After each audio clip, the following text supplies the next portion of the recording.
welcome to all of you. Thank you for coming to the Nieuwe Liefde for what I believe will be a very interesting and inspiring evening on religion, violence and compassion. I actually like the combination of violence and compassion. Maybe we can find out what the links are between those two. You are actually lucky to be here also because this venue is far too small to fit in everybody who wanted to be here. So I'm happy that all of you were able to come. A very warm welcome also to our speaker of this evening, Karen Armstrong. Or actually I should say Dr. Karen Armstrong, as you received an honorary doctorate at VU University only yesterday. Yes.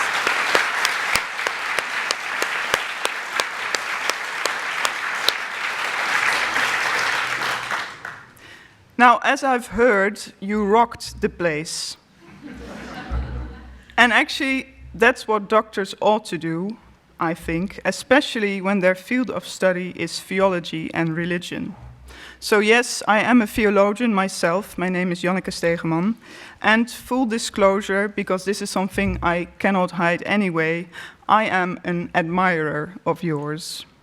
I'm very happy and honored to have you here with us. I admire the exciting, destabilizing, critical perspectives on religion that you offer. So thank you very much for coming here.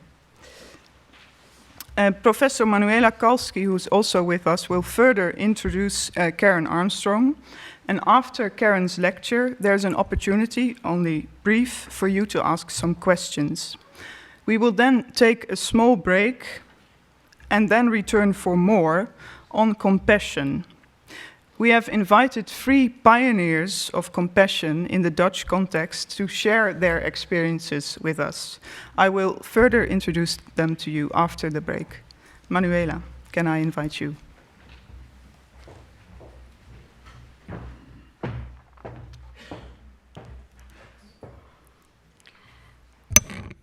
Good evening, all of you here in the Nieuwe Liefde, and also a good evening for all of you following this event through the live stream.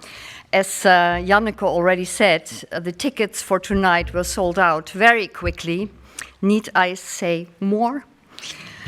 Actually, I do not have to introduce tonight's speaker to you.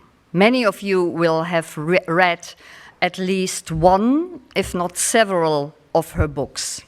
Haven't you? Just let's have a look. Just raise your hand who have read at least one of Karen Armstrong's books. Ah, yes. Yes, I thought so. And if you didn't, there are some books outside. So if you want to have a signature of the author too, then I think you have to buy one. Yesterday, as Janneke already mentioned, we had a very festive day. Karen Armstrong received this honorary doctorate in theology and religious studies at the Vrije Universiteit Amsterdam. And this academic distinction was awarded to her for her achievements in making a thorough knowledge about the world religions accessible to a wide audience, and also for actively promoting religious tolerance in the public sphere. To achieve this religious tolerance, she does not only write bulky books, which, by the way, have nearly all been translated into Dutch and often became bestsellers. She also initiated the Charter for Compassion, nowadays a worldwide movement which aims to put compassion back in the center of our neighborhoods and towns and societies. And this evening we will hear more about this and how it is happening in the Netherlands. Who of you is familiar with the Charter for Compassion? May I see hands again? Ah, okay. A lot of you are. So you will hear more about that. And yesterday I had the great honor of being the honorary supervisor, but I'm not going to repeat the laudatio. Don't be afraid. You will be able to watch the whole ceremony tomorrow or the day after tomorrow on www.newwij.nl. So we made a film and we made an impression, so if you are interested, just have a look of that. For those who really don't know the work of Karen Armstrong, just in short, the principle of compassion has an important place in her work. She shows how it is basic to all religious traditions and worldviews. Compassion is based on the golden rule: always treat others as you would wish to be treated yourself. Humanity is not restricted to one's own group. The point is to care for everyone, even for one's enemies. What this means for the questions concerning religion and violence, we are about to hear from her now. The title of the lecture is Religion Really Violent? Karen Armstrong, the floor is yours.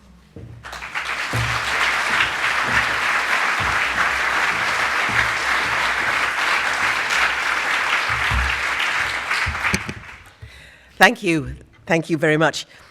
I get tired sometimes when I jump into a London taxi, and I find myself dreading the moment when the taxi driver will ask me what I do for a living, because my heart sinks because I know what is coming.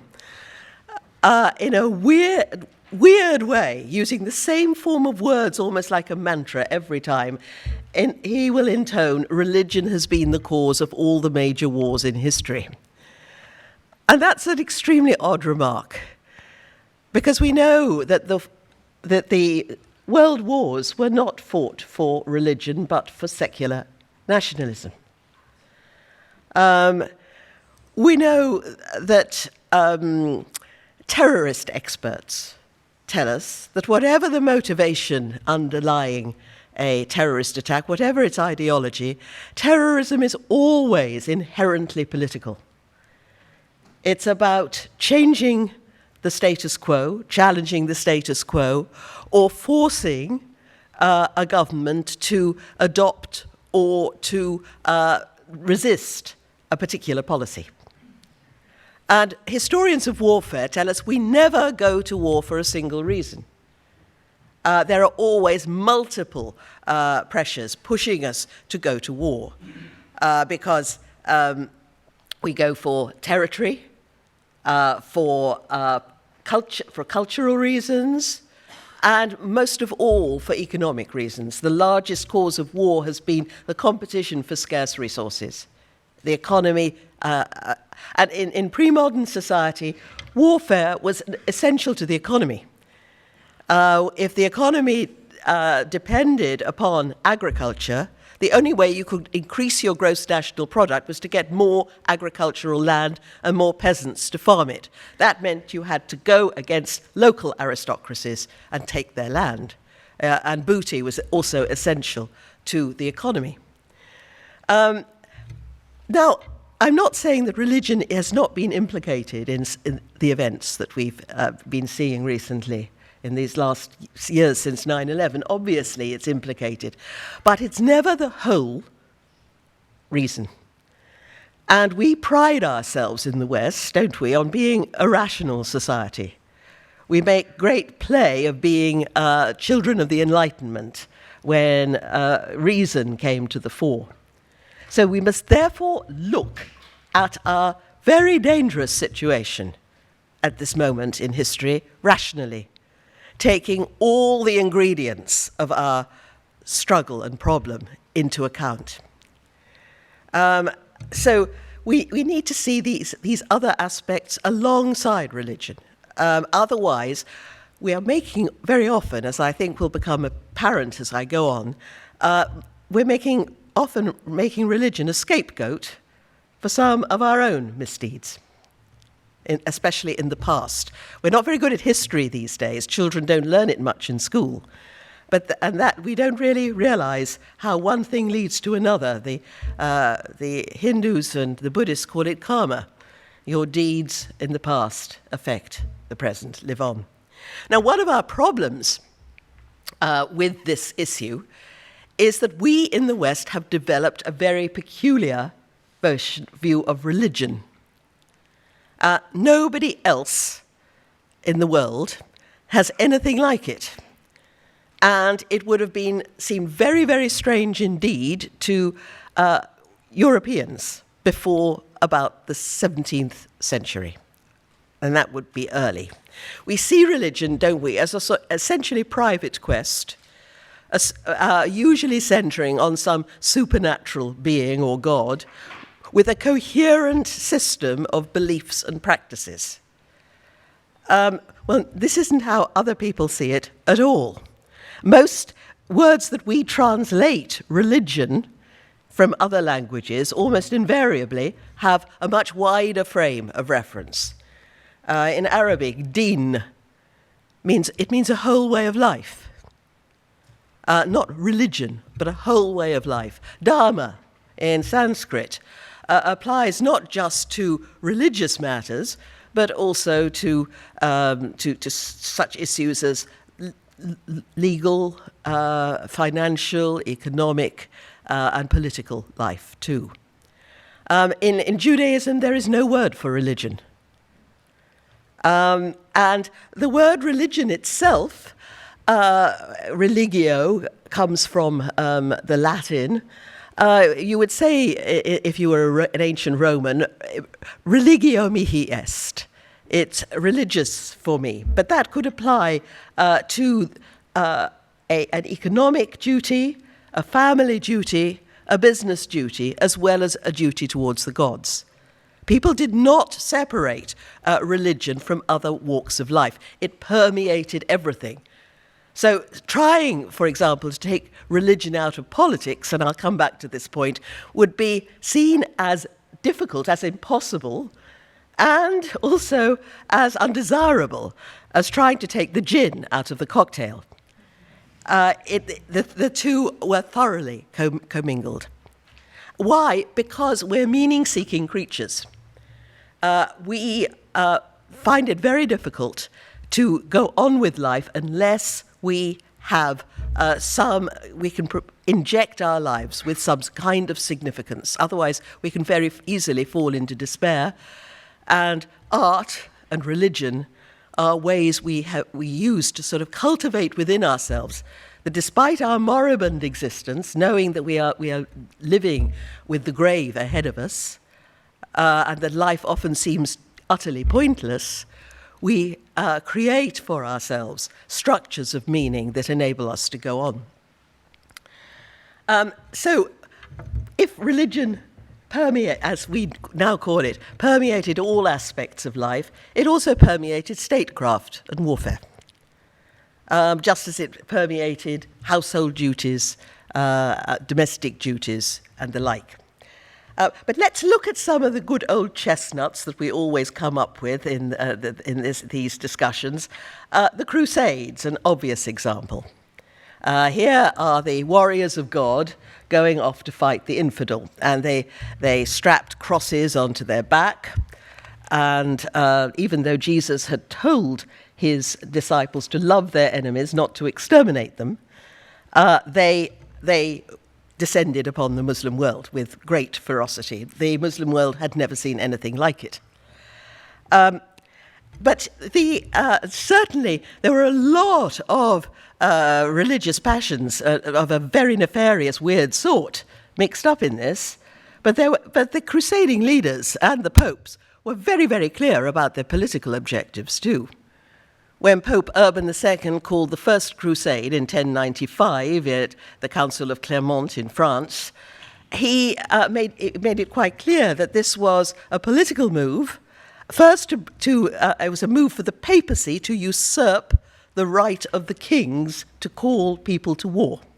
This was not on, and the popes were in a long campaign to develop what they called a papal monarchy, which they would eventually achieve under Innocent III in 100 years' time. This was a step towards that. He also wanted to extend the power of the Western Church into the East.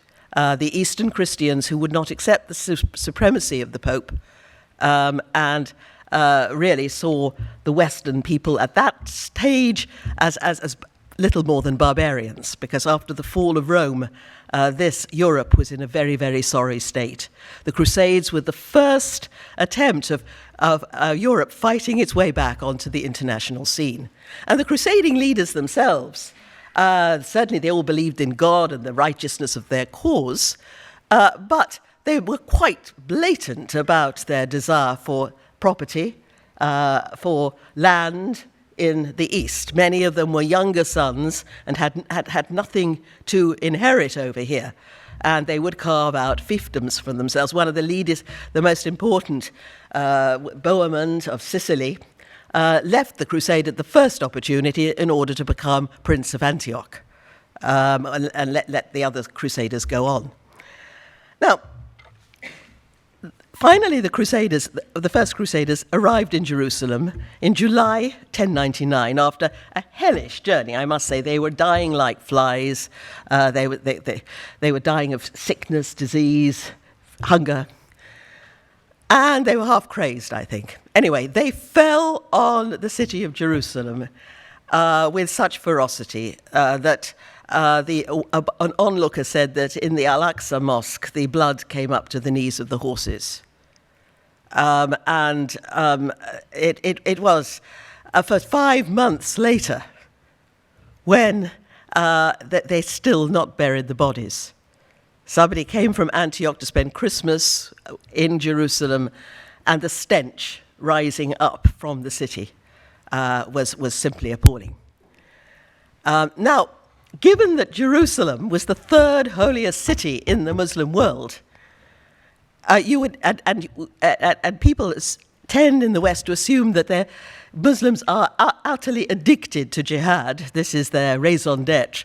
You'd expect the riposte to be astounding. 9/11 should have nothing on it with that degree of horror and desecration of all their sacred places. Not a bit of it. The Crusaders established 5 small principalities in the region, in the Near East. These were our first Western colonies. And so they joined in the regular life. The local emirs went on fighting one another, as usual, for booty and territory. And they made treaties with the Franks. And the Muslim and Christian, for 50 years, fought side by side and coexisted. And the Franks themselves went native and started speaking Arabic and were gradually being absorbed into the culture. Then came the Second Crusade, and people began to say, hey, as thousands more soldiers from the West poured into the region. Now, even so, nothing much happened. It took Salah ad-Din and Nur-ad-Din 50 years to drum up jihad. Jihad was dead. It had probably never existed in the region, and it came into existence and has never entirely left it as the result of a sustained assault from the West. Another old chestnut, of course, are the wars of religion. It's said that is why we have a secular state, after all, isn't it? Because it's said that this is Reformation year, and the theological quarrels of the Reformation were so violent and passionate and ferocious. The story went that the Europeans fell upon one another in these appalling wars that left a third of the population of Central Europe dead. But and certainly religious passions are mixed up in all this, but if that had been the only thing that was driving these wars, you wouldn't have expected to find Catholics and Protestants fighting on the same side. But in fact, they often did so. and as a result killed and slaughtered their co-religionists. This was also a war between two different sets of state builders. On the one hand, you have the Holy Roman Emperor, Charles V, at the beginning of these conflicts, who wanted to create a European-wide empire like the Ottoman Empire. And on the other hand, you have the princes who want to create strong sovereign nation states on the model of France and England. And they were the ones who won out. So, and now we move to today. IS or ISIS or ISIL, whatever you're calling it today, it changed, the people change it so. We see this is seen as typical of Islam, though people seem to forget that the far more Muslims have died at the hand of IS than have Western people. It shows how un-Islamic it is, as Muslims are strictly forbidden in the Quran and by the words of the Prophet himself, peace be upon him, not to fight or quarrel with one another. But what's not made enough of in the press is that most of the leaders of IS were generals in Saddam's disbanded army, which means that they are secular socialist Ba'athists, not devout Muslims. And from what we're seeing, what's coming out of our knowledge of these camps is that there's a French hostage who was released after being held for 10 months by IS. And he said that the discourse of his captors was extremely secular. And when the hostages asked if they could have a copy of the Quran, nobody had one handy. A journalist from Foreign Policy magazine spent a few days in discussion with IS supporters in Amman in Jordan. And he said, again, in all this time, they didn't talk about religion. It was intensely political, what was going on. What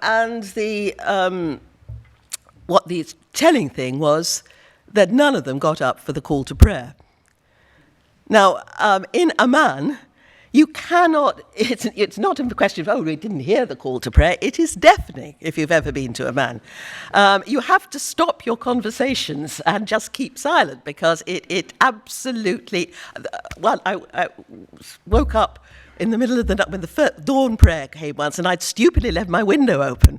And I really thought some terrible war was happening. I suddenly, no, I'm in Amman, it's the call to prayer. But the fact that none of them got up to pray, again, is an indication. Then there were these two young jihadis who left Birmingham in the UK to go to Syria to fight and join IS, who'd ordered from Amazon two books. One was called Islam for Dummies. The other was called The Quran for Dummies, which can give you a sort of indication of their strong religious commitment.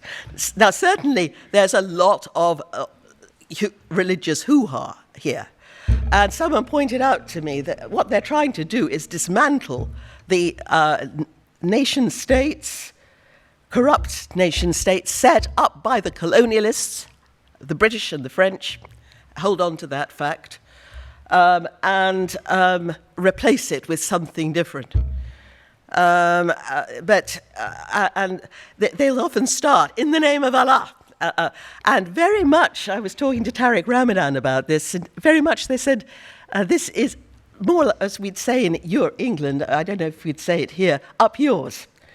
They hear the denigration that comes out of the West, and it's right. This is our ideology. You like it or whether you like it or not, but religious, perhaps not. Let's look at one of the Paris disasters, the Charlie Hebdo massacre. Now that was claimed to be Al-Qaeda claimed responsibility for that. True or not, but that's what they claimed. Now, the point about Al-Qaeda is they were completely always upfront about their political as well as their religious motivation. Bin Laden made it absolutely clear that it was Western policy in the region. It was American support for Israel and the whole question of Palestine, and the Western support for what he regarded on this I have to say I agree with him, the frightful regime in Saudi Arabia. He came up with these chestnuts again and again and again, very political. And similarly with that Paris thing, this was saying, you attack our sacred value, which is our prophet, we'll attack yours, see how you like it. And that sacred value, of course, is ours, is free speech. We may not see it as religious, but it's so, if you think of the sacred, and I'll come back to that point in a minute, the sacred is something so fundamental and central to our identity and mode of being that it is absolutely non-negotiable in our whole way of life. Freedom of speech is that. And so when it's attacked, we feel viscerally hurt. Hence the "Je suis Charlie" that was spread immediately. So they'll attack. You attack our prophet, we'll attack your sacred value too. But you know, those horrible, awful, criminal young men, these were not devout Muslims. They met in prison. One of them, Sharif Kouachi, had been unable to tell the difference. He got continually confused between the difference between Catholicism and Islam for a while. Then he became radicalized. Why? Because he saw the photographs that came from out of Abu Ghraib. And there have been surveys to show that one of the chief means of people going to jihad, right from the time of the Soviet war in Afghanistan, was the spectacle of Muslim suffering poured into its television screens, which we don't see over here so much. They get a full diet of it. But started in the 80s, of course, with the Lebanese, the terrible massacres in the Lebanese camps, for example, the bulldozing of houses in Israel, for example, and and it's the same kind of spirit in a way that made people want to go and fight the fascists in Spain, or when Israel was attacked in danger at the beginning of the Six-Day War. Young Jews from all over the diaspora went to Israel to help. It's very much that kind of feeling. Let's have a little look at free speech for a moment, because I remember looking I'm coming to an important point here. I remember looking at that march of our dear leaders linking arms and marching for liberté. And then you have the French Revolution and all our wonderful freedoms, and the right for freedom of expression. Now, I looked at that, and I looked at my then Prime Minister, who was David Cameron, and I thought, how dare you? Britain and the others, they were not alone by any means, but Britain had, for over a century, supported regimes in Muslim-majority countries that have allowed their people no freedom of expression at all. Iran, for example. They were scrambling on the plane to get to Saudi Arabia, the funeral of the Saudi king after the march. And what we're not realizing is that our policies have helped to totally destabilize the region. I became aware of this years and years ago, in 1982, when I went out to Israel, Palestine to make a documentary series for Channel 4, which was just starting up, on St. Paul. And I was working with an Israeli film company in Jerusalem. And I came green as grass. I knew not only did I know nothing much about the Arab-Israeli conflict, except, what I dimly read or seen on the news, but I also knew absolutely nothing about Judaism or Islam. But when you're in Jerusalem, seeing these three faiths coexisting, sometimes jostling uneasily at the same sacred sites, you become aware of the profound similarities between them. And that's where I began to study other faiths. But what intrigued me was that you're instantly drawn into sort of violent and passionate discussions about the problem. And what I noticed was the one thing that on which Israelis and Palestinians agreed absolutely was how appalling the British had been. And I remember thinking, this is not just the Middle East problem. It's our problem too. And I think we sometimes forget this. Brexit has been a catastrophe for me. And one of the things that's most distressing is this slogan that comes out from the Brexiteers saying, let's make Britain great again. And I think, for God's sake, no. I mean, it was bad enough the first time around. But, for example, in India, the British created Hinduism. Before the arrival of the British, Buddhists and Jains and Sikhs had called themselves Hindu. They were Indian, as opposed to the ruling class, which was Muslim. The Mughal Empire. But there was no Hinduism. There were all what we call Hindu sects, multifarious, to this god, to that god, devotion to that god, Upanishadic, Rig Vedic, nothing organized, no pope or anything, and certainly no agreement on doctrine or ritual. But the Indians soon discovered that if they wanted the ear of the British, they had to present themselves as, well, we're the representative of the Hindus in this. So gradually we created this thing called Hinduism, and now we've got Hindu nationalism. Last week we celebrated India's 70th birthday. But I noticed there was no discussion of Britain's role in the partition of India, during which it was done. I happen to know, someone told me, I hadn't read it myself, but that was achieved, that feat of dividing India, by someone who'd never set foot in India. And when he pointed this out, they said, oh, good, that's good, you'll be objective about this. With horrible anomalies, 7 million people were displaced by that partition. And 1 million people were killed in the crossover between. This was a monumental catastrophe. And we don't mention it. And these are not forgotten. And so we should just bear these in mind. Now, one of the things we're always hearing, and I gather somebody sort of said this last week, and there have been a few people less happy to see me in the Netherlands, who said that, the problem with Islam is it has a real problem. It's indelibly linked to a state. Politics and Islam are indisputable.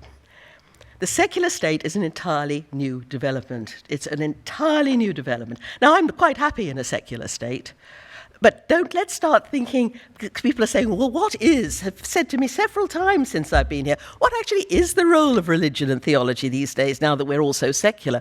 We are not all so secular. My country is also deeply secular, far more secular than I think the Netherlands. People actually buy my books here. Those hands would, it would be really embarrassing in a British audience, because it's one of my worst markets. And friends actually ask me not to mention my work when I come round for dinner. So there's real disdain for religion. And we think it's a thing of the past. Not a bit of it. Europe is beginning to look extremely Northern Europe, that is, old-fashioned in its secularism. And south of the equator, religion is burgeoning by the hour. The United States, we talk about the West, but the United States, the first secular republic in the world, deeply religious, in good ways and bad ways, because religion is hard to do well. But there, God bless America, and my country 'tis of thee, and it's deeply religious. Quite different. You cross over into Canada, and then it's like being back in Britain. That's very different. But America, no. So we are beginning to look old-fashioned. So it's important to understand what religion's about, even if you choose not to partake in it, to take part in it. Now,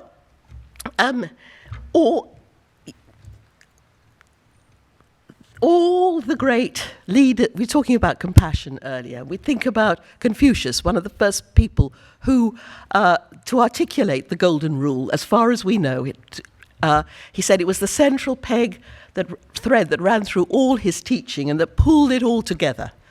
And when his disciples asked him, which of your teachings can we practice all day and every day?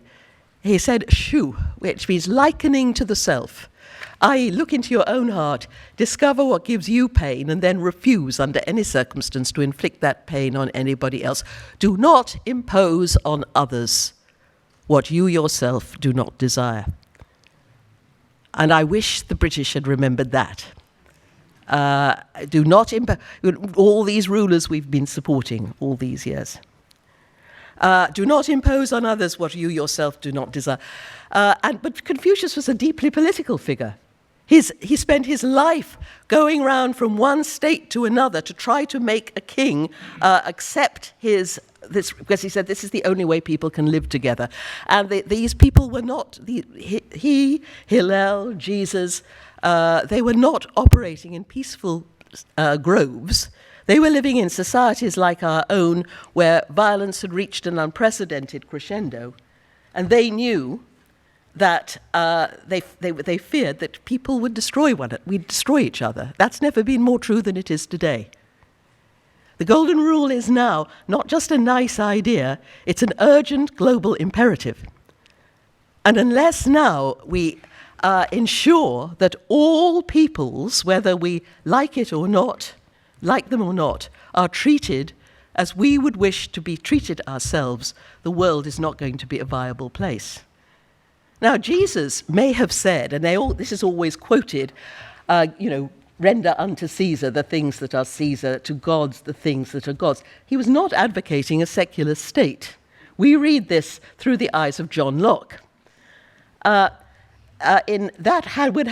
statement, if made by Jesus, had a very different ring in the first century Palestine, where there were one uprising against the oppression of Rome after another, all of them fueled by one ideology, which was expressed in the rituals in the temple and in the great festivals, that the land of Israel, its produce and its wealth belonged to God, and therefore taxation to Rome was not on.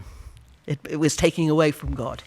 So if everything belongs to God, there's very little to give back to Caesar.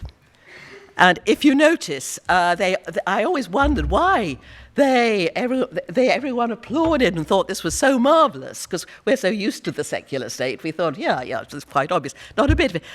It was a trick question. If he'd said, yeah, I approve of taxation to Rome, that would have been the end of him. And he didn't approve of it. But he elided its way out of it. He's saying, and he's also saying it's the coin of tribute he has. He says, give me the coin of tribute. And then he says, apodote, give it back. We don't want it here. The prophets of Israel had absolutely no time for people who said their prayers nicely in the temple and who did not care about the suffering of people and the poor of people and the inequity, and who did not take their kings to task for their war crimes. But why? This is not mixing religion and politics, because human suffering and injustice are matters of sacred import, and that is as Islam. The Quran is a cry for compassion. In a new infant market economy, where you're beginning to get a huge rift between the rich and the poor, who are being sidelined. So let's, and a word about secularism in Muslim countries.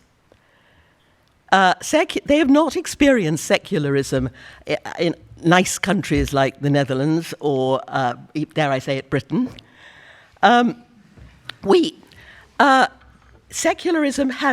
We developed our own secular institutions at our own pace and according to our own momentum.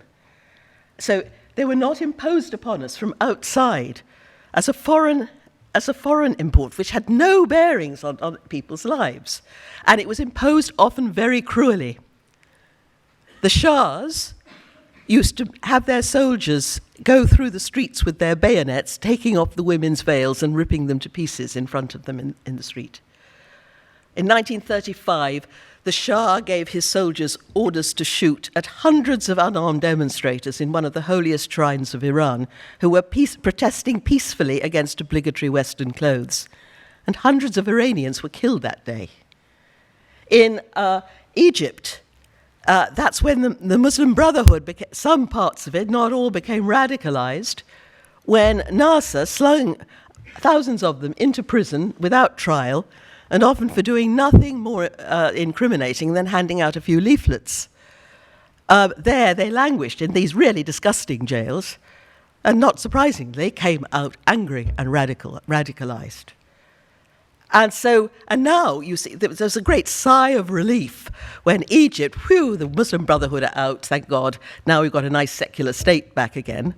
And the Muslim Brotherhood made some really bad mistakes, it's quite clear. But Mr. Sisi is not a ruler that we would have for ourselves over here. It's not nice. And it's just a repeat of the Mubarak regime. And do not impose on others what you yourself do not desire. And so why should they like secularism when that is what it has meant? Apart from a disruption, it's meant cruelty and often violence. Well, let's just have a quick look at suicide bombing, because people are always telling me that, you can't do suicide bombing unless you're religious, because, we've all heard about the 73 virgins and everything waiting for you up in the heavens. Wrong. The people who perfected the whole method of suicide bombing were the Tamil Tigers, who have absolutely no time for religion at all. And until the Iraq War, they held the undisputed record for the number of suicide bombings. Robert Pape of the University of Chicago has made a study of every single suicide bombing that occurred between 1980 and 2004. And I'm quoting him now, he said that it has nothing to do with Islamic fundamentalism, or indeed any religion for that matter. It occurs when a country which the local people believe to be their homeland is invaded by a superior military power, as Lebanon was during the 1980s, where both Israel, the superpower in the Middle East, and on the other hand, the United States. And similarly, you've got the question of Hamas in Palestine, though Hamas has given up the suicide bombing because it caused so much dissension among Palestinians who felt it was immoral. And he said, so it is basically a nationalistic thing. It's a feeling of your homeland is being invaded. Now I want to come on to nationalism. In a sense, if you think of the sacred as something for which you're prepared to die, and because it's so central to you, so precious, so important, in some sense, the nation-state has replaced God, because it's now no longer acceptable to die for your religion, but it's admirable to die for your country. And the nation-state is a new institution. It would be impossible to develop a nation-state before modern communications made you feel you were a nation. If someone was living up in the north of Scotland, he would never went more than 20 miles from his or her home. It's not going to feel any sort of solidarity with people living hundreds of miles away in Dorset. and feed. But now, nationhood, rather like football, gives one a sense of belonging, community. The anthem goes, a lump rises in the throat, the hand on the heart, God bless America. And we have something called the last night of the proms, when a series of concerts in the Albert Hall, when a famous singer will sing Rule Britannia and Land of Hope and Glory. And everybody, and there are big screens in the parks. Yes, parks. I'll go on for a bit, and so the. Sorry, you've. Yes. It's a long time since Britannia has ruled any waves at all. It's complete nonsense. It's a myth, but we feel great about it. But Lord Acton, a British historian, very early made the point that the nation state had a basic flaw. The emphasis, he said, on ethnicity, culture, and language would make it very difficult for anyone who did not fit the national profile. In some cases, he said, with horrible accuracy, they could even be enslaved or exterminated. Not much long after that, the atheistic Young Turks massacred over 1 million Armenians to create a purely Turkic state. There was the Nazi Holocaust. And in the end of the century, there were more concentration camps in Bosnia, where there was a hideous mixture again of a really revolting form of Christianity mixed up with virulent nationalism. And this time there were Muslims in these camps. And that's what I fear. The compassion, now I am coming to the end, you'll be glad to know. The compassion is not now just a nice idea. It's an urgent global imperative. Unless now we ensure that everybody in the world has the treatment that we expect for ourselves, whether we like them or not, we will not have a viable world. Because the state has lost the monopoly of violence. We now see a car can become a lethal weapon. And people now see in Africa or the Middle East on their telephones how we live in this privileged enclave. And the great people who talked about compassion said you cannot confine your compassion to your own group, your own congenial family, your own town, your own community, your own city. You must have yan-I concern for everybody. Love your enemies, said Jesus. And he wasn't using love in the sense of soggy affection. Love in Hesed, it was a legal term used in international treaties, whereby two kings would promise to love each other, which didn't mean they fall into each other's arms, but that they would become allies, they would look out for one another, they would come to one another's aid in time of trouble, and they would support one another, even if it went against their short-term interests. There's now gross inequity in our globe, and people see it. Migrants are trying to pour into Europe every day, dying literally in the effort to get here. And now our compassion has, if we want to survive, to spread to the whole world. So that's what I want to leave you with. It's an uphill task. Let's just give in to easy slogans about the essential evil or bloodthirstiness or violence of Islam. Look at the past, look what's happened. Look how karma, as the Buddhists would say, our past deeds are coming back to haunt us. Because that is the task of our time. And unless we're able to achieve it, I really tremble for the state of the world. Thank you.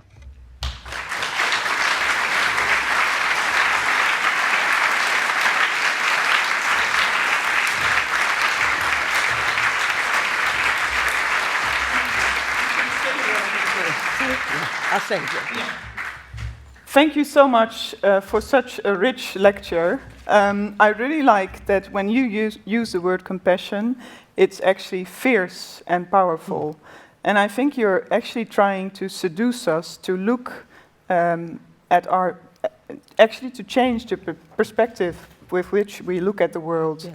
And to end thinking that Western means everything good and non-Western means everything bad. And you're challenging all these concepts like religion, the secular, the connection between war and religion. Yes. So I think that gives us a lot to think about, and I'm sure it also leads to questions. Can I take 2 questions? I will come with the microphone. Please raise your hand if you have a question.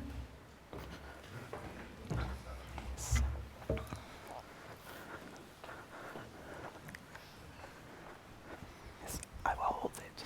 Okay, thank you. Shall I stand? Yes, please. Thank you for your lecture. I'm Iranian originally, and I'm coming from a country where young generation are quite fed up with religion, and a minority are sick to the old values. And I see a future tomorrow where nobody wants to hear as a result of totalitarian theocracy and what we had for many years.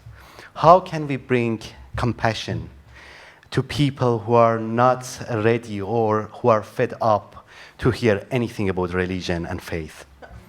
I don't think compassion is a purely religious attitude. I think the golden rule is essential for us to survive as a race.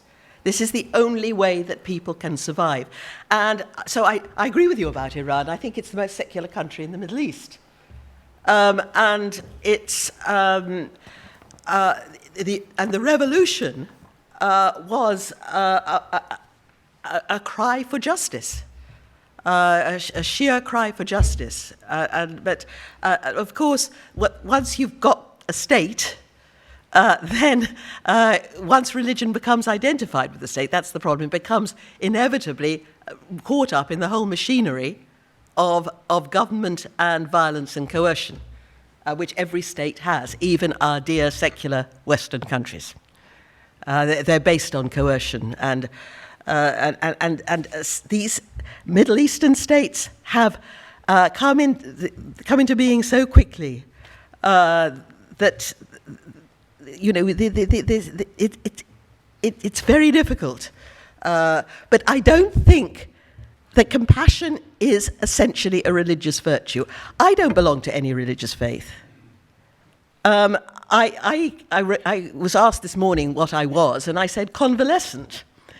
I'm sort of, in a sense, state of recovery from a difficult religious experience. And for years, I wanted nothing to do with the stuff ever again. And so look what happened. So I don't think I need, compassion has been promoted by the religions, and it's a good place to start if you do happen to belong to a religious community. But on the other hand, this is just about human beings managing to live together and manage their differences and learning. We respond to compassion when we see it. I saw this morning, I was doing an interview and on telly, and they showed me a picture of horrible violence in London, just a mile or two from my home in London Bridge and Borough Market. And also, but at the end, she said, we were talking about the sacred, regarding human beings as sacred, which doesn't necessarily mean they're holy, but that each human being, the religion, I'm writing a book about scripture at the moment, and every single scripture, whether it's Chinese, Indian, Hindu, or the monotheist, I found promote the idea of the sacred human being, to promote a sense of reverence for the human being, and respect for human being. So I think I've slightly lost my train of thought, but basically, this picture is in Barcelona.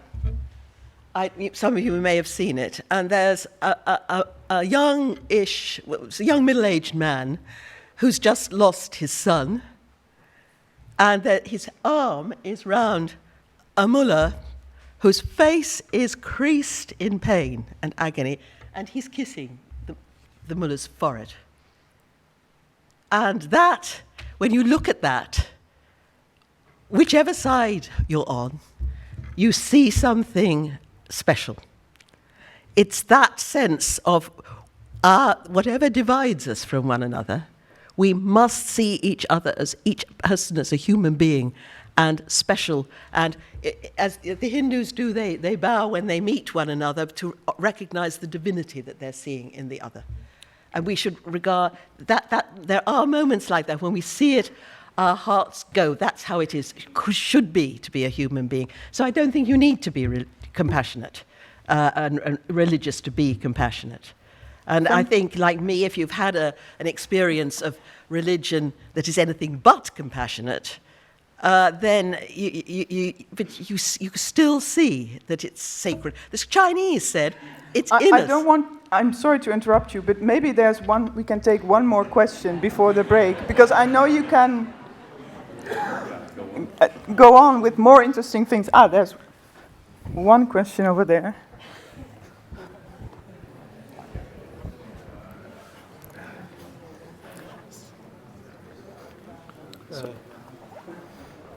The golden rule might be problematic because you can say the opposite. I do impose on others what I do not self-desire. Yes. Because right-wing people, if they're very right-wing, they say that. Yes. Yeah. So it's a political thing that we, as doers of the golden rule in our daily life, that we call ourselves left, but left is a crazy word. It's a direction, it's a color. So I think there ought to be a political movement that calls itself by the golden rule. Yes. So, and that movement calls itself love one another. And what is your question? Yeah. Wouldn't you agree? Wouldn't you agree that there would be a political movement that's not calling itself right or left, but that is calling itself "Please love"? I have problems with the word love, I have to say, because we've made it so sloppy. It may be different in the Netherlands, but I mean, I love ice cream, etc. And we make it emotional, so that it's filled with feeling, or you can't always feel compassionate, or that you don't always feel love for people. And love comes and goes, and emotions come and go, depending on how well you've slept the night before, or the state of your digestion. But I do agree with you about do-goodery, where you try to impose on others and say, well, I would like that, And this is, the point about compassion is it's meant to dethrone the ego. So that it's not what you would like, what does that person need? And it's difficult. It's not just a blanket thing that you can apply one rule for all, but that each case is different. As Confucius said this, each case will be difficult, and you must wrestle, because you've also got to take the good of other people into consideration. And that can be very complex and lead to all kinds of conflicting things. So it's not just a one case, solves all. It's a difficult process. And people who go around, like people who say, I'm going to tell this lady that my friend, that her husband's having an affair because I'd want to know. And maybe there's some kind of inimical thing there.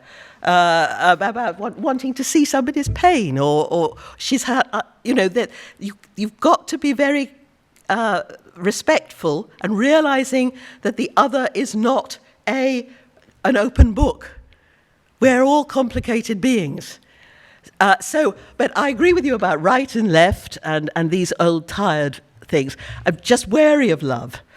Because of just as I find compassion a difficult word too, it's got rather full of kumbaya and hippiedom and flowers and that kind of thing. It's hard work. because it makes you leave yourself behind and put yourself, heart and soul and mind to intelligence into the other. And why the religious people promote it is that that's what religion is supposed to do, to leave the ego behind. Then you become enlightened. Thank you. And I'm glad we already arrived at the theme of compassion, because that's where we will continue after the break. Okay. Thank you.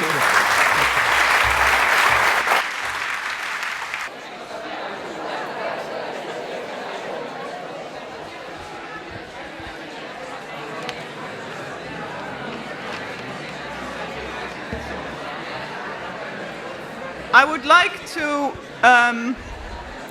ask for silence. So, before the break, we ended on a cliffhanger. We now know that compassion, as Karen Armstrong uses it, is actually challenging. It might make us a little uneasy, and it's also very necessary given the world in which we live. So let's now find out, how can we use compassion? Karen Armstrong initiated the Charter for Compassion that also found fertile ground in the Netherlands. And we have invited 3 pioneers of compassion who gave this charter, can I say hands and feet in English? Made it concrete? Yeah. Okay. So first, I would like to invite Monica Neomagus. She's board member of the foundation of the Charter for Compassion here in the Netherlands. Monica, the floor is yours.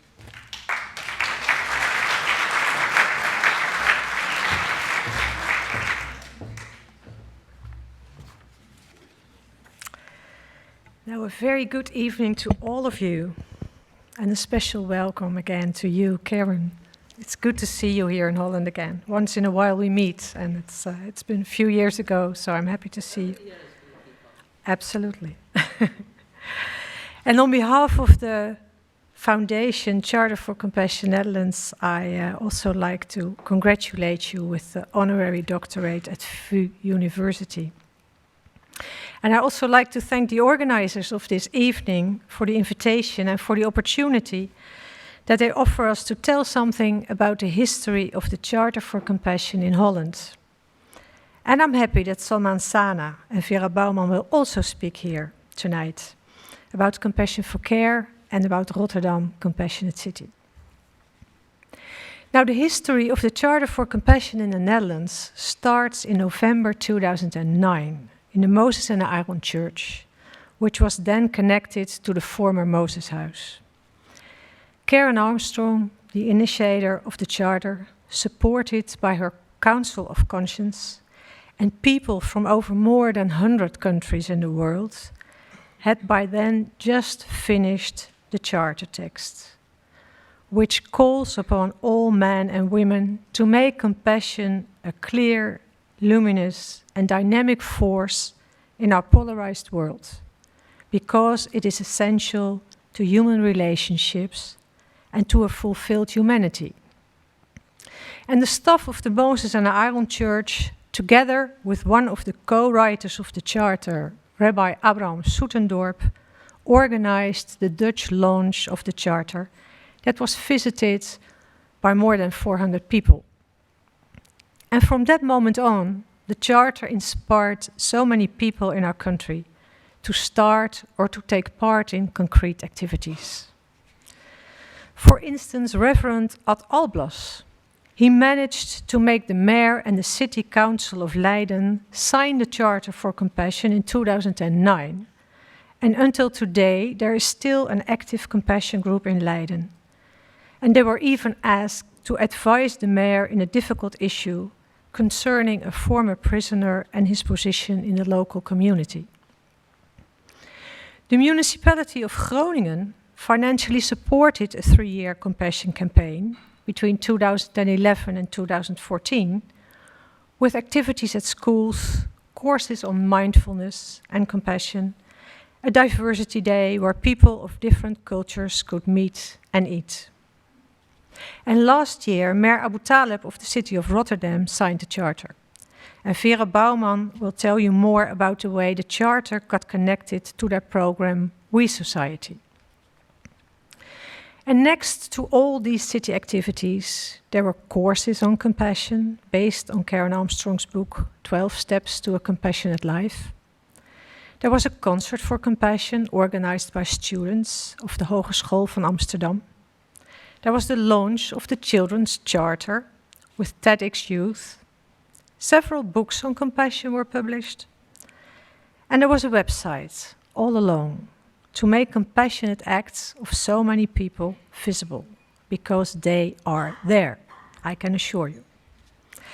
And this year, 2 universities showed interest that will hopefully result in new initiatives. And of course, last but not least, there is this unique annual Dutch Compassion Award. Each year, our foundation, Charter for Compassion Netherlands, intends to choose another theme and invite other partners to participate in organizing the award ceremony. In that way, we hope to widen the circle of people that learn from the Charter and hopefully will get inspired by it. And in the 8 years since this started, prizes have been awarded in the areas of art, sports, education, media, city activities, and economy. Politics is still on our bucket list, but we're trying to find out how to do that. And we've just made preparations for this year's ceremony with healthcare as the central theme and compassion for care as our partner. Now I have 4 minutes. The organization told me it cannot be more. So I'm running out of time already. But there's one last thing I'd like to share with you. In Holland, we live in a privileged country compared to so many other countries in this world. Also countries involved in the Charter for Compassion campaign. But the privileged country is not automatically a compassionate country. I think we have a few issues here that we should take care of. Like the way we treat our refugees, like discrimination of people because of their ethnicity, their belief, or their sexual orientation. The harshness and sometimes even hateful way people express themselves on social media. And the fact that dominant economical principles make important human values, like empathy and compassion, fade into the background. So I sincerely hope that the Charter for Compassion will remain the inspiring document that it has been over the past 8 years, and that it will help us all to create a country in which all people who live here feel welcome, saved, and looked after. Thank you very much.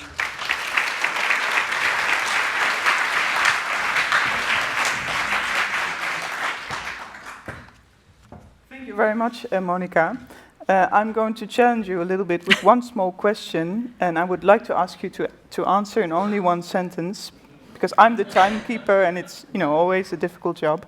I would like to ask you, did the concept of compassion also transform you personally?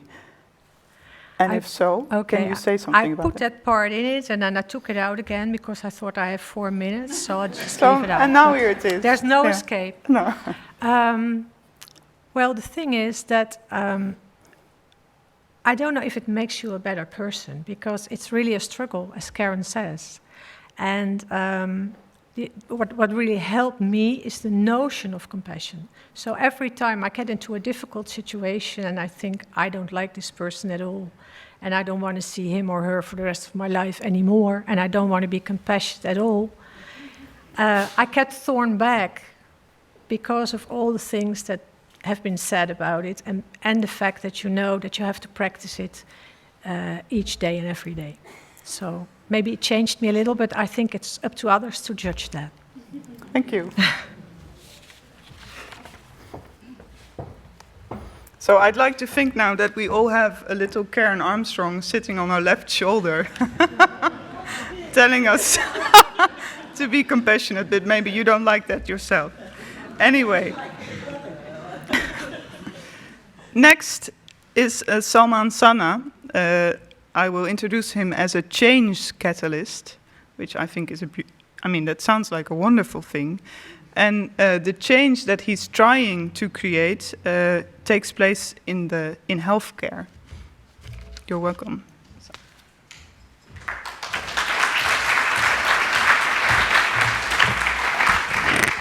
Good evening, everyone. So my story starts in a taxi as well, and it was a taxi in London as well, and it was coincidentally on our way to see Karen at her house. That was before she became Dr. Armstrong, the reason was because a month before that we had gathered with about 80 healthcare professionals all over the Netherlands, and we decided to create our own charter for compassion in healthcare. And we call that as well, the movement became Compassion for Care. And that movement was launched shortly after we'd also had a conversation. So I was able to, see this wonderful house with an immense amount of books. I have no idea how you even got to reading all of them, but that's not even the point right now.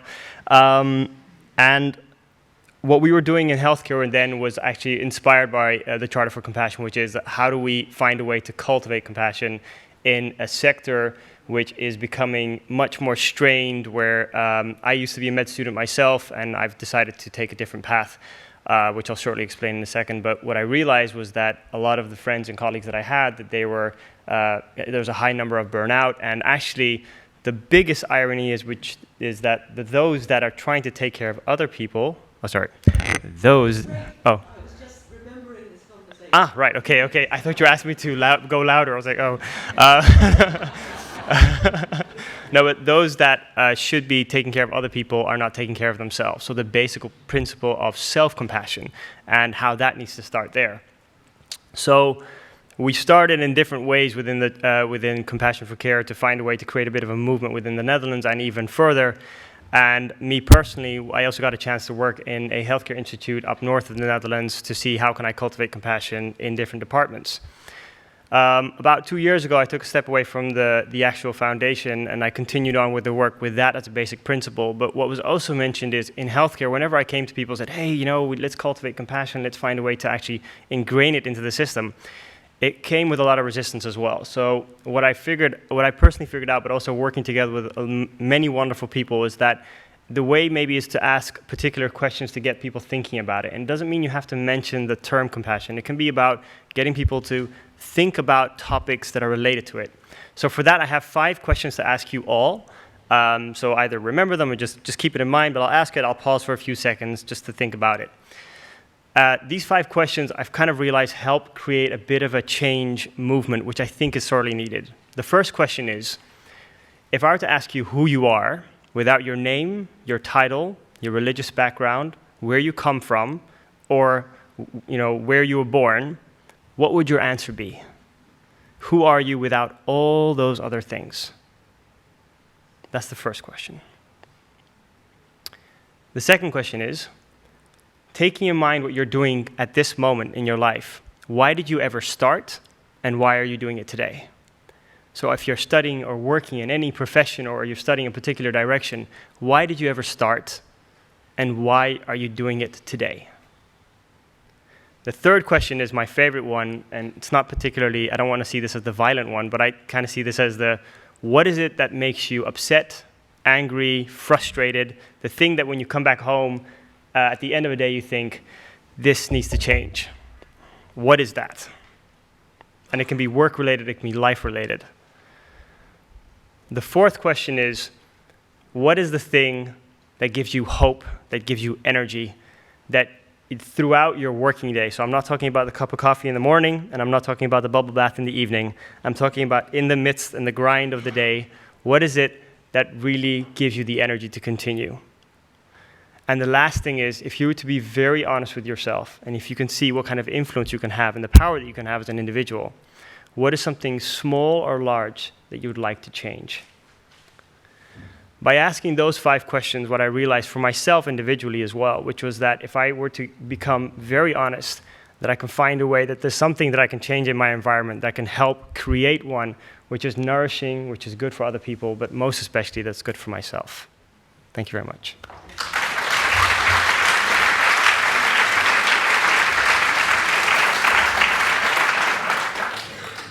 Thank you. So those are 5 very challenging questions. So let me do something different. We have 2 minutes now to discuss question 3. What 3? makes? Oh, yeah. Yeah. Sure. Can you repeat question 3? So question 3 is, that was my favorite question. Yeah. So what is something when you come back home that stays lingering on your mind? It can be a particular frustration. I even don't mind using the word anger, but Yeah, use the word anger, Yeah, because so- I like the link between anger and compassion. so- and I think it's important, actually. just to give a little context, if I can, before some things like, oh, what an angry young man. No, please. I see anger as, I think Einstein said it so beautifully. He said, energy cannot be created nor destroyed, but it can be transformed from one form into another. So if we can find a way to transform anger, frustration into something constructive, that's when I think we can start creating and constructing a future that we all want to live in. So that's why, yeah. Thank you.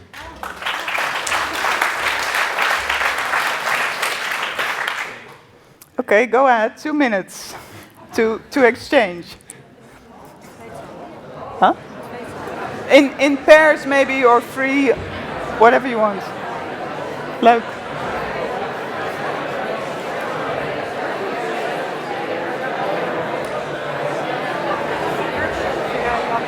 Wat? Precies, ja.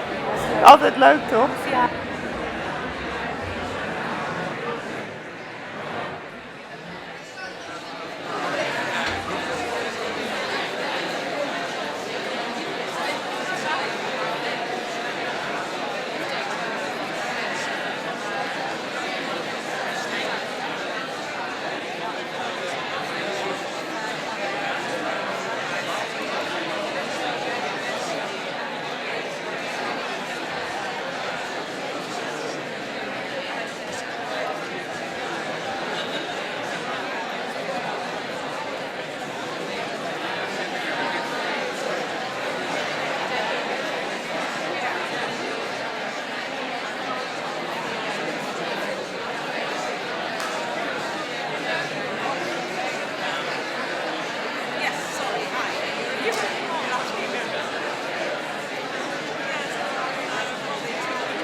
So please be silent again.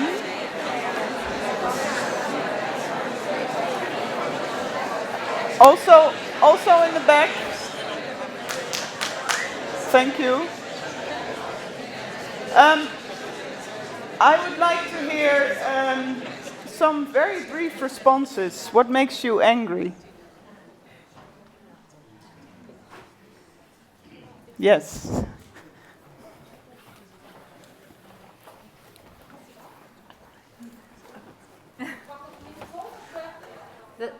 What makes me angry usually is that people are so busy with their own lives, they forget that they live in a world with so many other people that just doing this.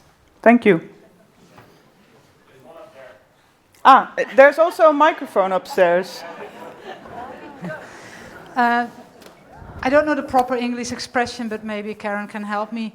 At present, I'm a youth advisor at Jeugdbescherming Amsterdam, and I'm going to luid de klokken. I'm a klokkenluider about the bad work we do and the harm we do, although we have good intentions and good practices, but still we harm children that are already at risk.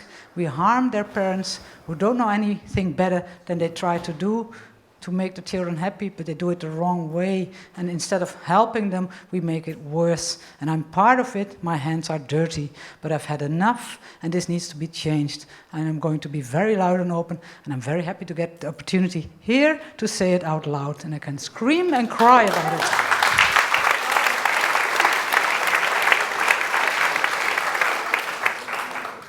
Thank you.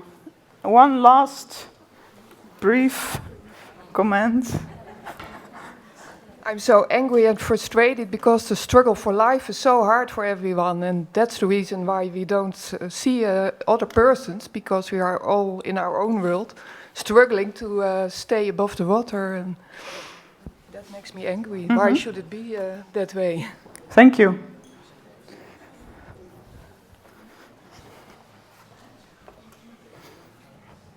Nee, dat moet zo.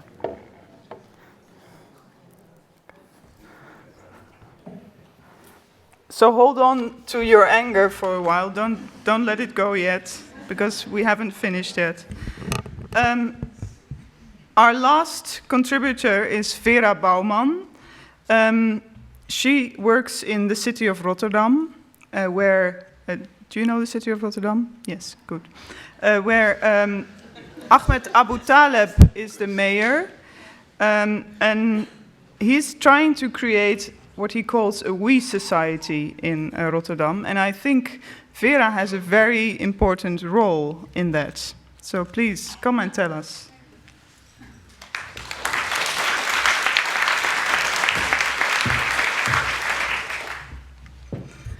Thank you so much. Good evening, everybody. Good evening, Karen, Armstrong. It's such an honor for me to be here with you this evening and to be in your presence. Well, my name is Vera Bouwman. I work for the mayor of Rotterdam. I think you all know him. It's Mr. Ahmed Abu Taleb.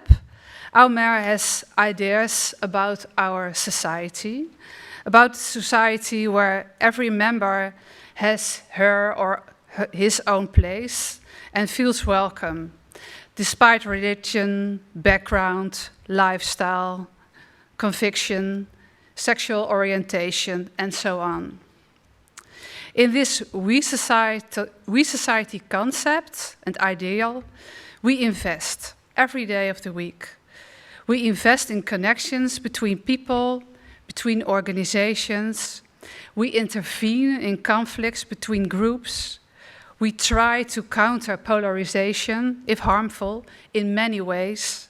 We try to prevent social tensions in our city, in our society. That is what we do in Rotterdam with the We Society program. To invest in the We Society is to invest in a social, sustainable city, in a resilient city that is both meaningful and urgent. We organized a big citizen parliament last July. More than 1,000 citizens from Rotterdam had dialogues with each other about issues, difficult topics. So we try to invest in social resiliency in our We Society, trying to cope insecurities and fears because the outside world makes us insecure and fearful. Since May last year, Rotterdam is a compassionate city, and I'm very proud of that. Our mayor signed the charter during a spectacular event, an opera. And Monica was there. It was great. Printed on beautiful paper and beautifully framed, the Rotterdam Charter for Compassion travels through our city since then, since the autograph of our mayor. It travels from one place to another. And at every place, well, a community house, a theater, a cafe, whatever, people organizing happenings. An event, sometimes small, sometimes bigger. You can see it as a journey, as a movement, modest but sincere. We work together on compassion in Rotterdam. We participate in peace projects. We organize huge iftars together. We organize preachers in the parishes of others. So, for example, the imam preaches in the Protestant church, and afterwards we have a dialogue. And the priest comes back in the mosque, and we have a dialogue together. And so on, a sort of an exchange. And the rabbi preaches in the temple, and the lama in the synagogue. These are wonderful initiatives. We do our best in Rotterdam, but I'm very worried about our city. Polarization increases in our city, also caused by politics and media, and also by what happens in our complex world around us. Every day we invest in our social resiliency, but it's hard, it's tough. Feels almost every day like Eros versus Thanatos. Every day brings beautiful initiatives and encounters, but it also brings a lot of egos, religious intolerance, judging of others, difficulties between groups in society, and anger and disappointments. I'm also very worried about the world, about the time we live in, about international politics, growing threats and conflicts, what happens in the US, international politics, Syria, Russia, Ukraine, Middle East. Well, I can't stop. And I'm worried about climate change, a lot. Last week we had Harvey. Now it's Hurricane Irma, again, the strongest hurricane on record. What's next? I don't know. The problems are huge and we need to do something on a bigger scale and on smaller scales. But I want to finish this pitch more optimistically, so I will try, and not to be somber. We need to convince our political leaders of the absolute need to act on climate change immediately. First steps we made in that option is in the Netherlands 2 years ago with Agenda. I was part of it, the urgent agenda. In court, we won in 2015 of our government. Politicians now take too much time for it, unfortunately. So how can we get on the right track with that? At the scale of our cities, we can change a lot. I see our mayor doing that. I'm working for him. I see him in global networks, acting global networks of other mayors. In the 100 Resilient program of the Rockefeller Foundation, for example, or the C40, or a network of the OECD. There are a lot of chances. So we can work together to cope climate change, start small initiatives in neighborhoods, both working on climate neutral and social projects with citizens. Get as much citizens as possible to get on the same bus. Make the issues as urgent as possible. Wake up people and make them aware that they have their own possibilities. And try to work it out together with compassion and with the golden rule we all need and the world desperately needs. Thank you so much.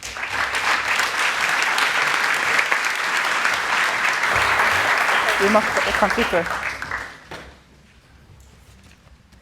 Oh. Yes, it's full of surprises. Thank you, Vera, for making a bridge again to the world of politics, because it was also mentioned already by Karen. So you mentioned local politics in Rotterdam, but also the world as a whole, climate change, and many other challenges we have right now. Now, we have someone else I'd like to invite at this stage, Ruard Gansevoort. He's not only the Dean of the Faculty of Theology of the VU University here in Amsterdam, he's also a member of the Senate. So I think I would like to invite him to make the connection between religion and violence, compassion, and the world of politics.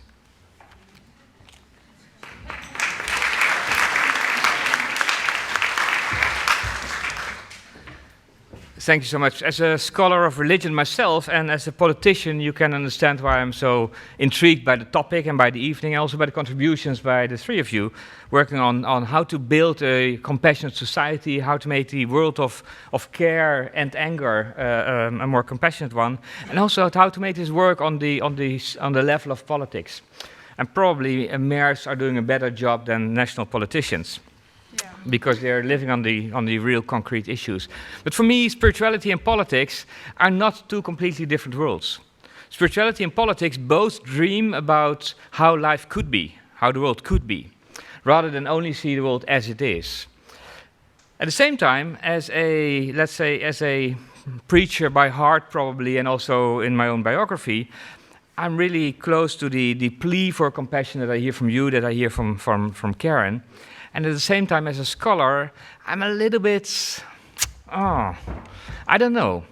I'm a little bit worried about this whole concept of compassion. I'm a little bit worried about the analysis of religion and violence, especially in our polarized society that we live in. And that's why one of my questions for now, like a conceptual one, and then two practical ones to finish up. The conceptual one is this. When you start to talk about religion and violence, then immediately you get two responses. One is, it has nothing to do with religion, the whole violence. And the other is, it's all about religion. And I fear that both are utterly false.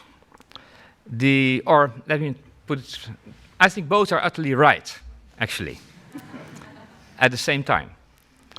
And that both are too simplistic if you take only one interpretation.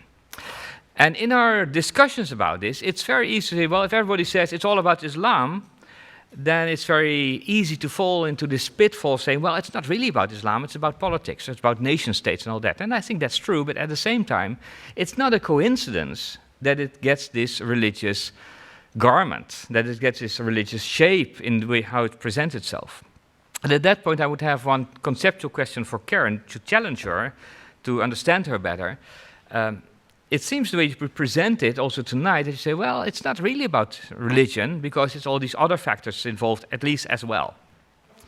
At the same time, you say, well, one of the problems is that we define religion as a separate entity apart from the other things, whereas in fact, for most people in this world, religion, politics, and all the other things are completely interconnected.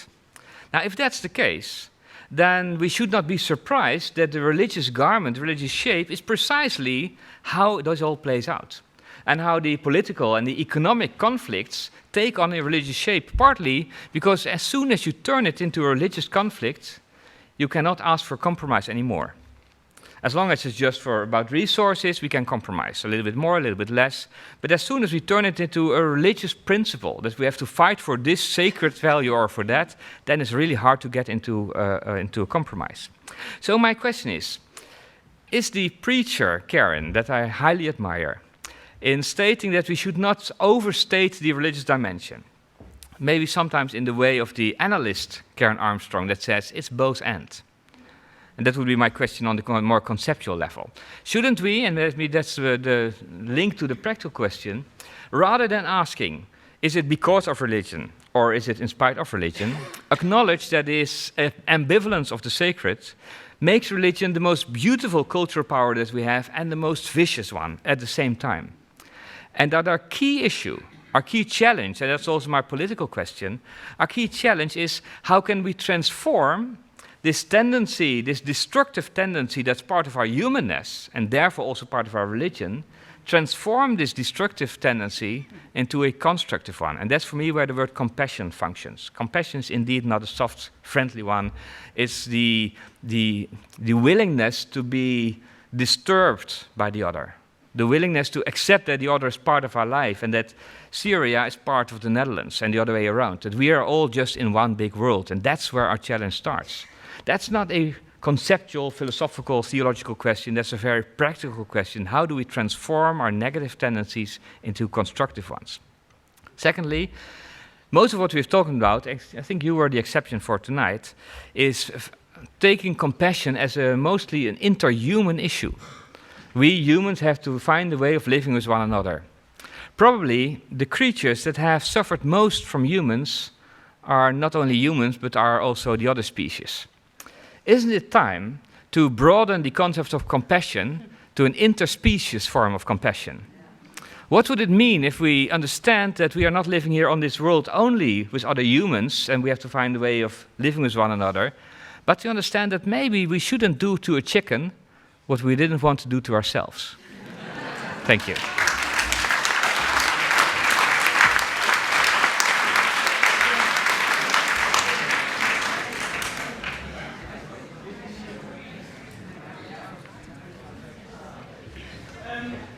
So these remarks from Ruard can certainly lead to a conversation with Karen, I think. But I would also like to hear from the panel. Do you have any final remarks on this, on chicken or on politics? We just exchanged that Salman is becoming a vegetarian. So that's a start. Yeah.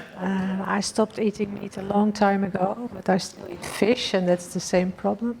I remember that we, when the Charter for Compassion started, but Karen can explain that better, that it was about human relationships, and that suddenly this discussion started about shouldn't we make a wider circle, and shouldn't we involve all other creatures too? Is that right, Karen? Am I correct?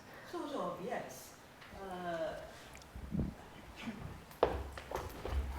Yes, I think too. We did decide we'd focus on people. I think that's true because that was how it was at that time, and I felt that there's so much concern about earth concerns, and not enough about people, and so we needed to redress that balance. I think that's how it was. Yeah. And the ecology is huge.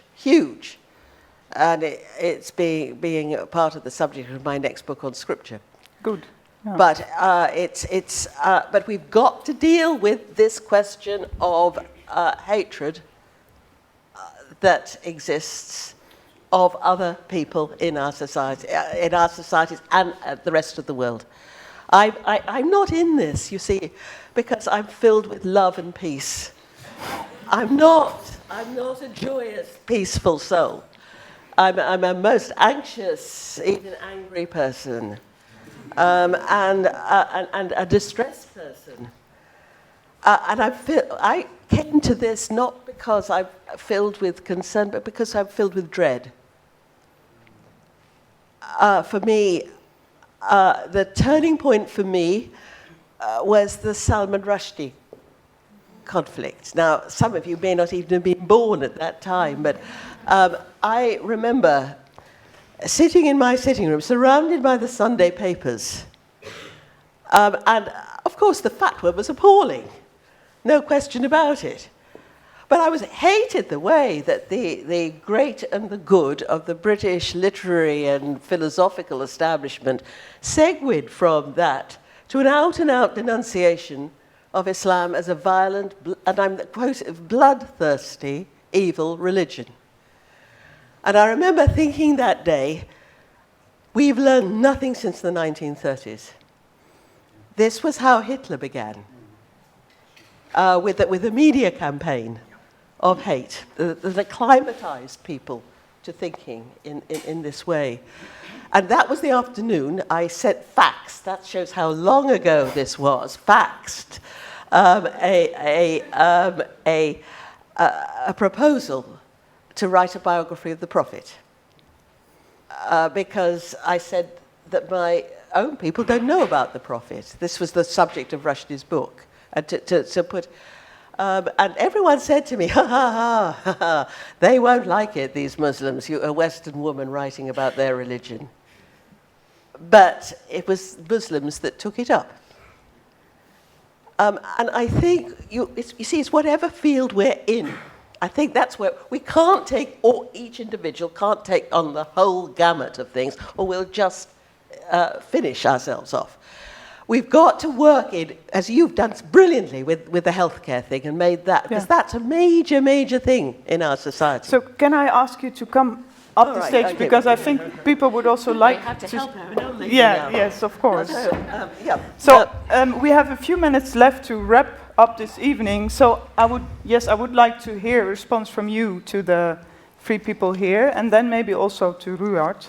And then if we have time, I have a question, but maybe we're all tired by then and we want to go home. So let's see. You want what from me now? If you would like to give a response to what these three shared, these, as you were doing. These are great, but we never finished. And I think that we've got to keep that sense that we are a society, a city, but in a wider world. And I think the mayors, actually, especially as nationalism declines, one of the things that has frustrated me about the Charter, I'll say, is that when I've asked people, cities, to link up with other cities of compassion, it's been a kind of, nah. As the mayor of Louisville said, "Now I don't see the return." He's a businessman, but you know, and yet I had this dream that, say, a city in the Netherlands could link up with a city in Pakistan, and the students could exchange emails and get to know one another. Oh, I'm thinking of the Prophet, or the Quran, the Holy Quran, and the Prophet quoted it in the last time he spoke to the Ummah. He said, "Oh people," he's quoting God's words to the human race, "we have formed you into tribes and nations so that you may get to know one another. Not so that you may conquer or convert to secularism or democracy or whatever, or Islam or Christianity, so that you may get to know one another." It's an extraordinary statement for the 7th century. And that's what I had in mind. And I suppose that's been a sorrow for me. And yet yesterday, in the university, after our discussion with the students, we said, well, can't a university here never mind the cities for a moment, that they're not interested, link up with other universities. Young people get to know one another. And our chiefs, this is something I haven't said, our most successful city is Karachi in Pakistan. And what a thing that would be to have, you know, the Bray University linked up with, I suppose that's what I think, that's what it was in it for me. To try and help us to get to know one another. And so I think that's what I'd like for the next step. All these things, my next book is largely about how the religions have spoken about not the sacrality of human beings, and also the sacrality of nature and the environment, which we've lost by exploiting it. But we can't just say we'll get lost if we keep on trying to take on everything. You're the expert on, you know, you're working in healthcare at the moment. Huge. And these things. But let's just not forget the rest of the world as we've... Samen. Thank you very much, Karen. Kind of feels weird taking the microphone off you, but I have 2 anecdotes. One is because you mentioned Confucius, and reading an interesting book about his way of living, and one of his basic principles was when he woke up that he would turn his sheets and just unfold them so that they were neat. But what I take from that is that he says that was one of his most basic and most important principles, because if he woke up in that manner, then the rest of the day he would try to do these small rituals that would help his day. And what I realized from that as well is that sometimes we want to make things big and grand and, like, you know, create a new political party which is all about love and compassion, which I'm not disagreeing with. I'm saying that I think we need to sometimes start super, super small. And I saw this video on Facebook the other day, like you have all those videos, but one of them was interesting, which was about an African-American going around to Ku Klux Klan. I think they're, like, you know, to their board members or something. And he just had a conversation with them. He says, "I want to understand why you hate me so much." And I think, and please somebody correct me if I'm wrong here, I don't remember it exactly, but I know that he found a way to have conversations with them when by the end of the conversation, the person from the Ku Klux Klan would say, "Yeah, I don't really know why I still hate you, to be honest with you." And that's where he kind of broke through a certain cycle. And I think if we ask ourselves individually, we can think on a grand level, but it's really important, but thinking on a very small micro level, what you do in your daily life. When you go into the bus, when you see somebody struggling, do you actually take the approach or don't you? Because I think it's in those small gestures that we can make all those drops can slowly become a wave that can actually create a change. Thank you.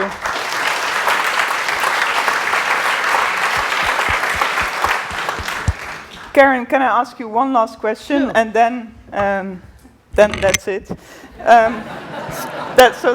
So I'm going to talk about privilege. So I'm using my own privilege now to have the last question. Sorry about that. So I know that many of the things, as Ruard also mentioned, your perspective on religion is very destabilizing. You say very critical things about Western society. You criticize Western society for still thinking that we are the center of freedom and everything that has ever been good in the world came from here. And that is also causing a lot of anger and polarization, I think. And I noticed when I made the link between compassion and anger, you looked happy. So there is a link there. At the same time, your work also creates anger. So what kind of anger do we need, especially as privileged people in the West? And what kind of change do we need? I wouldn't put it anger in that way. I'm not anger, I'm distressed. What is the difference? Quite a difference. Uncomfortable, I'm uncomfortable. I'm uncomfortable when I look at my privileged life in my nice little study and my safe little life. And I turn on the news and I'm uncomfortable. That's different from being angry. And I'm not, the word I used was not anger, it was dread, fear. I'm afraid. And I hear this sort of, I'm terrified of anger. That was the hardest thing for me about being a nun. There was so much anger around. And I freeze when I come. So I freeze when I encounter anger, because I think it shrivels. But discomfort, I think, I was once asked, what should a compassionate city be like? And I said it should be an uncomfortable city. And the Prophet Muhammad, I think, peace be upon him, once said, not one of you can be a believer if he can sleep when he knows that someone is hungry. And we should nurture that bit of uncomfort, because we have such easy lives. And lives of such privilege. My life has been utter privilege. And I think sometimes of my forebears, but they were Irish peasants. And somehow, you may disagree, but I've inherited a reasonably good brain. But I think of all those peasants in Ireland digging up potatoes or starving, never had a chance. And I think about them a lot. As well as all the people around the world who don't have what I've had. And if I hadn't had what I'd had, I'd be angry.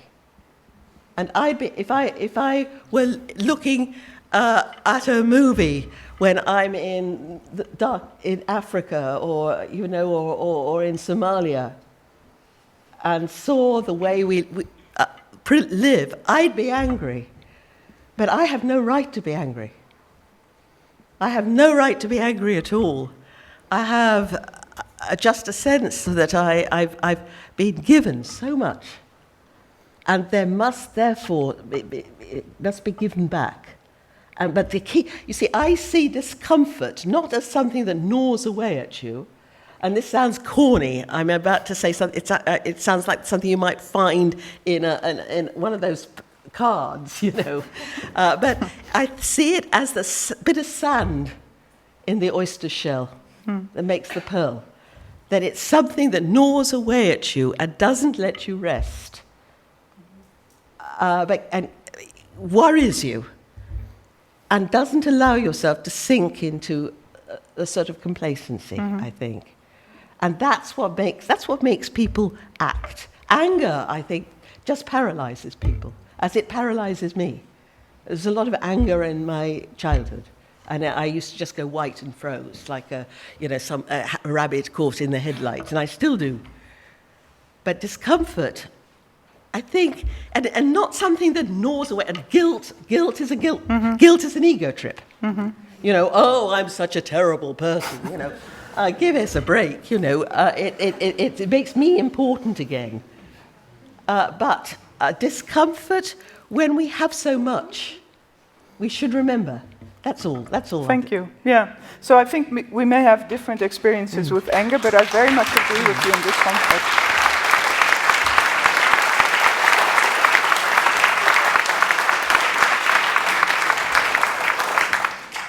And that's it for this evening. Thank you very much for coming. Thanks, everyone. Thank you. Dank je wel.